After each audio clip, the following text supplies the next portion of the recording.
जब से मिन्नी इस दुनिया से गई है तब से इनकी हालत देखी नहीं जा रही। एक बाप के लिए उसकी जवान बेटी के मर जाने से बड़ा कोई दुख नहीं हो सकता। हाँ, लेकिन अब सारा दिन नशे में डूबे रहने से दर्द मिट भी तो नहीं सकता। कोई बात नहीं, धीरे धीरे सब ठीक हो जाएगा। एक तरफ जहाँ अपनी बेटी की मौत के गम में डूबा डुग्गू अपने घोंसले में बैठकर मिन्नी के साथ बिताए पलों को याद करता रहता है, वहीं दूसरी ओर चिक्की अपने पति के साथ साथ घर भी संभालने लगी थी।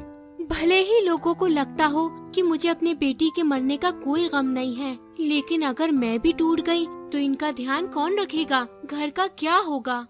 तुम क्या करने आए हो यहाँ? अंकल, आप अभी तक उस हादसे से उभर नहीं पाए। मैं इन सबसे निकलना चाहता हूँ, लेकिन कैसे निकलूं? हर पल दिमाग में मिन्नी की शरारतें और आवाजें गूंजती रहती हैं।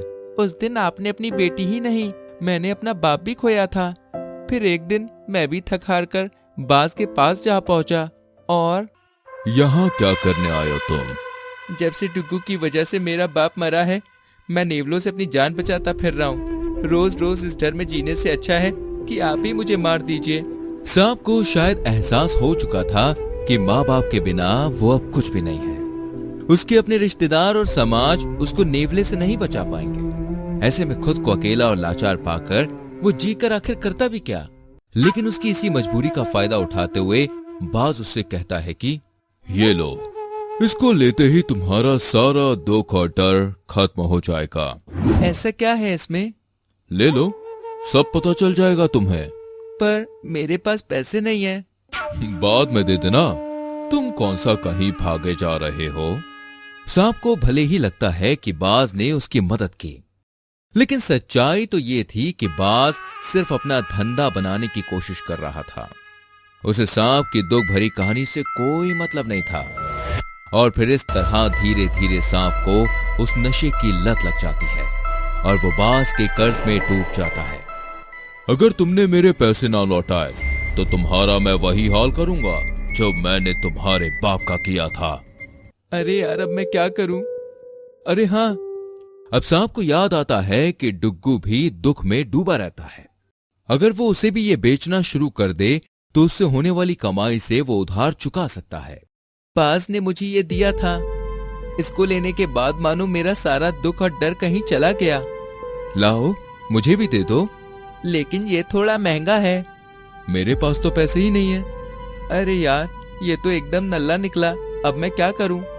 सांप डुग्गू के साथ वही करने का प्रयास कर रहा था जो बाज ने उसके साथ किया था। लेकिन गांधी जी कहते थे, आंख के बदले आंख का सिद्धांत सारी दुनिया को अंधा कर देगा।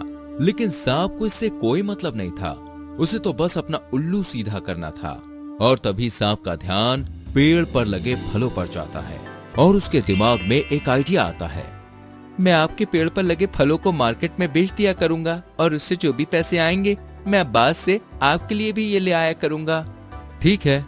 एक तरफ जहां चिक्की घर चलाने के लिए रोजाना कुछ फलों को मार्केट में बेच रही थी, वहीं डुग्गू और सांप मिलकर भी तेजी से फलों को मार्केट में बेचना शुरू कर चुके थे। देखते ही देखते पूरे पेड़ से फल गायब हो गए। लेकिन नशे की लत में डूबे डुग्गू और सांप को बाज उधार पर माल सप्लाई करता रहा। और फिर एक दिन, तुम दोनों उधार कब चुका रहे हो मेरा? वो पेड़ पर फल खत्म हो गए हैं, अगले सीजन जैसे ही फल आएंगे हम उधार चुका देंगे। तुम्हारा दिमाग तो ठीक है, हालत देखिए अपनी। अरे आज हो कल जिंदा रहोगे पता नहीं, और बात अगले सीजन की कर रहे हो। दिन में ये पेड़ खाली कर देना, नहीं तो तुम दोनों को मारकर मैं इस पर कब्जा कर लूंगा। अब हम क्या करेंगे? मुझे नहीं पता। बधाई हो। किस बात की? आप पापा बनने वाले हैं। क्या? कहाँ है अंडा? कहाँ है? अब इसका क्या होगा? अब जो भी हो, मैं बाज को इस पेड़ पर कब्जा नहीं करने दूंगा। मैं अपना एक बच्चा पहले ही अपनी एक बेवकूफी के चलते खो चुका हूँ, दूसरा नहीं खो सकता। तू चल मेरे साथ।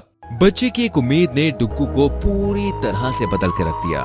वो सुबह शाम काम पर जाता और धीरे धीरे करके उसने बाज का सारा उधार भी चुका दिया।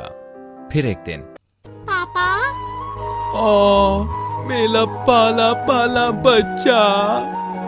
तो देखा आपने, जीने की एकमात्र उम्मीद ने डुग्गू को किस कदर बदल दिया। इसलिए उम्मीद की किरण को कभी भी अपने जीवन से ओझल मत होने देना।